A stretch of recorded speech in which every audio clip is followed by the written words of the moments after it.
भाई कई लोग कहते हैं बेटी की विदाई में सबसे ज्यादा माँ रोती है, पर शिव महापुराण कहती है बेटी की विदाई में जितना बाप रोता है शायद उसके बराबर कोई नहीं रोता होगा, क्योंकि बेटा माँ को प्रिय होता है और बेटी, अरे बोलो तो, बाप को प्रिय, बाप को प्रिय है। कई बार बेटियां ऐसा शब्द बोल जाती, पापा मैं जा रही हूं, आपने मेरी शादी कर दी है, मैं दूसरे घर जा रही हूं, पापा पर आपकी बहुत याद आई, पापा सुनो तुम्हारा स्वास्थ्य ठीक नहीं रहता, शुगर बढ़ी रहती है, कुछ ले लिया करो दवाई। और बेटी जब घर से विदा होती है ना, एक केवल बेटी अगर घर से जाती है तो अपने पापा का मुख देखती है बार बार। लोग कहते हैं गाड़ी में बैठने से पहले विदाई के समय पर बेटी घर को नहीं देख रही है, पिता को देख रही है, और फिर घर को घूम कर देखेगी, मम्मी से कहती मम्मी मेरी विदाई हो रही है। और आजकल तो होटलों से विदाई हो जाती है, धर्मशाला भवनों से, गार्डन से विदाई हो जाती है, पर बेटी अगर कहीं से विदा होना चाहती है तो अपने घर से, मम्मी एक बार मुझे घर और देख लेने दो, मेरे को आपने, मम्मी आपने मुझको दूध पिलाया है, कैसे पाल पोस कर बड़ा करा माँ, पर बेटी बड़ी हो गई और दूसरे के घर ब्याह कर जाती होगी, उस माँ का कलेजा कितना रोता होगा जिसको पाल पोस कर बड़ा करा और दूसरी जगह भेज दिया। एक बूढ़ी से बूढ़ी माँ भी होती है ना, उसको भी त्योहार पर अपने मायके की याद आती है, वो भी अपनी बहू से कहती है मेरे 4 भाई हैं, 4 राखी धर दे मेरे भतीजों के लिए रख दे। मम्मी वो राखी पहुंचेगी नहीं तो, इतने में बूढ़ी से बूढ़ी माँ भी कहती है रख दे तू, वो पहुंच जाएगी मुझे उम्मीद है। और बूढ़ी से बूढ़ी माँ भी, जब माँ बाप जिंदा रहते हैं ना तब तक, माता पिता अगर जिंदा हैं तब तक बूढ़े से बूढ़े व्यक्ति को भी अपनी माँ की याद आती रहती है। बेटियों की आंख में भले घर में व्यस्त रहती है, पर जब जब मायके जाती है तो बूढ़ी बूढ़ी माँ अपनी बेटियों को गले लगा कर कहती बहुत दिन हो गए री, तू आती क्यों नहीं है? मम्मी बहुत फैला रहा है, घर में काम सरता नहीं, बहुत साथ है। भाई माता पिता जब चले जाते हैं ना तब बेटियां मायके आना कम करती हैं, अब नहीं आती। भाई और भाभी कहते हैं जीजी क्यों नहीं आती? भैया पापा की बहुत याद आती है। और माँ बाप से निवेदन है अपनी बेटी को कभी दूर गांव मत बिहाओ, बहुत दूर भेज देते हो भाई, वो मुंह देखने के लिए तरस जाती है। कई कई माँ बाप तो कोई पड़ोसी भी जाता है ना उसके साथ भी झोला रख कर भेज देती है, माँ आज पड़ोसी जा रहा है, अपने पति से कहती है सुनो जल्दी जाओ, जल्दी से बेसन ले आओ, मैं लड्डू बना देती हूँ, मेरी बेटी को बहुत अच्छी लगती है, और तिल्ली की गजक अच्छी लगती है, जाओ। और अपने यहाँ वो हलवाई की दुकान है ना उसके यहाँ से सामान लिया, उसको यहाँ के सेव बहुत अच्छे लगते हैं, जाओ। और कोई जा रहा हो बेटी के घर, पूरा झोला बांध के उसमें रुमाल बांध कर माँ उस थैली को तैयार कर कर दे देती है और कहती है मेरी बेटी को दे देना, कहना अब की बार कोई आ नहीं पाया। और बेटी को जब वो देता है ना तो बेटी सबसे पहले पूछती है काका जी आप आए, मेरे पापा कैसे हैं, मेरी मम्मी कैसी है? बेटी का सबसे पहला झोले पर विश्वास नहीं, संबोधन बेटी पर। और बेटा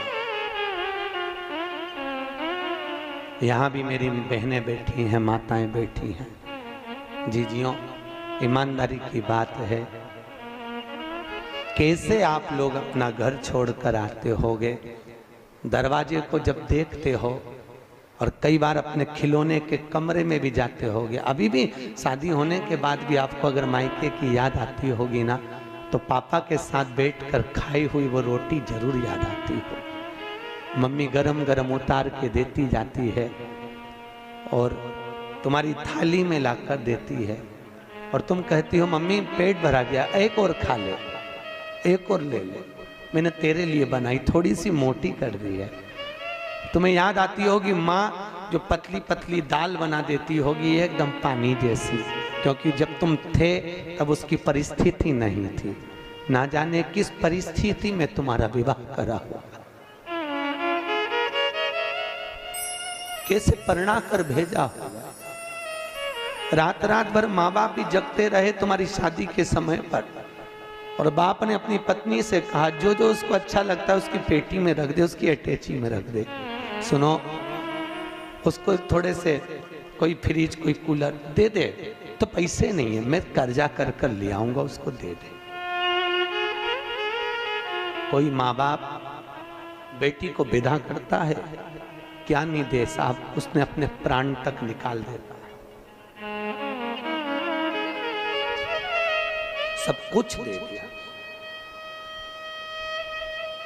बेटियां पूंजी है साहब, धन है, बहुत बहुत पूंजियां हैं।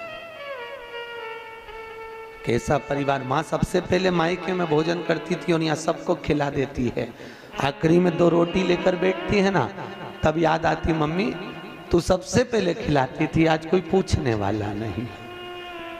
आज बहुत याद आती है तेरी रोटी की माँ, और बहुत याद आती है माँ तू, तेरे द्वारा दिया हुआ मेरा ज्ञान। माँ कभी तो आया कर हमको देखने के लिए, कभी तो हमारे दरवाजे तक पहुंचा कर। और माँ जब मायके बेटी के ससुराल जाती है ना, और बेटी को सबसे पहले देखकर कहती कितनी दुबली हो गई तू, कुछ नहीं पाया, ले मैं बना दूं क्या? नहीं मम्मी, वहां आती हो तुम खिलाती हो ना, आज मैं तुमको बनाकर खिलाती हूँ। माँ आंख में आंसू भरकर रोती हुई बिलखती हुई बेटी को देखकर कहती है कितनी प्रपंचे में पड़ी है। इधर सास मुंह बना रही होती है, उधर ननद मुंह बना रही होती है, पति का मुख चढ़ा हुआ होता है, सबको भोजन परोस देती है, सबके लिए कर देती है, पर अकेली रसोई घर में जब भोजन करने बैठती है तब माँ का याद आ जाता, तब रो लेती है। नहीं सहन होता तो कमरे में चली जाती है और जाकर एकांत में जब माई के पहुंचती है, पापा पूछते हैं कैसी है रे तू?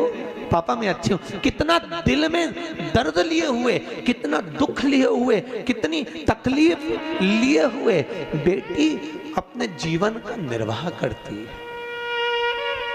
अपने जीवन। भाई दक्ष प्रजापति की कथा कह रही है, दक्ष प्रजापति ने सती को अपने यहाँ रखा, हिमालय राज ने पार्वती को रखा, जनक जी ने सीता को रखा। जब तक बेटी घर में रहे तो समझना भगवान की करुणा है, और खूब प्रेम से रखो। ना जाने उसके किस्मत में, उसके भाग्य में तुम करोड़पति का घर भी देख कर दे दोगे तो ना जाने क्या उसकी किस्मत है और कितना उसको मिलना है। ये उसका भाग्य है, उसका भाग्य उसके साथ, किस्मत उसकी अपने साथ है। आप बहुत अच्छा देख कर देते हो कोई माँ बाप। हम तो कहते हैं बेटी लक्ष्मी और गाय गौ माता 50 बार विचार कर कर देना कि ये किसको दे रहे हैं। बेटी को देने से पहले 50 बार विचार करो ये लड़का इसके लायक है कि नहीं। गौ माता को, ब्राह्मण को जब दान करो तो कहते हैं लोग हम हमारे पिता के निमित्त से गाय का दान दे रहे हैं। गाय का दान तुम ब्राह्मण को दे रहे हो, ब्राह्मण को दिया, ब्राह्मण के यहाँ खुद रहने की जगह नहीं, वो चांदी के खुर सोने के सींग के चक्कर में, बाल्टी और डब्बे के चक्कर में गौ माता को ले गया। जब तक गाय ने दूध दिया तब तक बांध के रखी, फिर वो बेच दी, बेचते बेचते कसाई के हाथ में चली गई। गाय जब कटी तो जिसने दान दिया था उसको दोष लगा, लेने वाले को नहीं।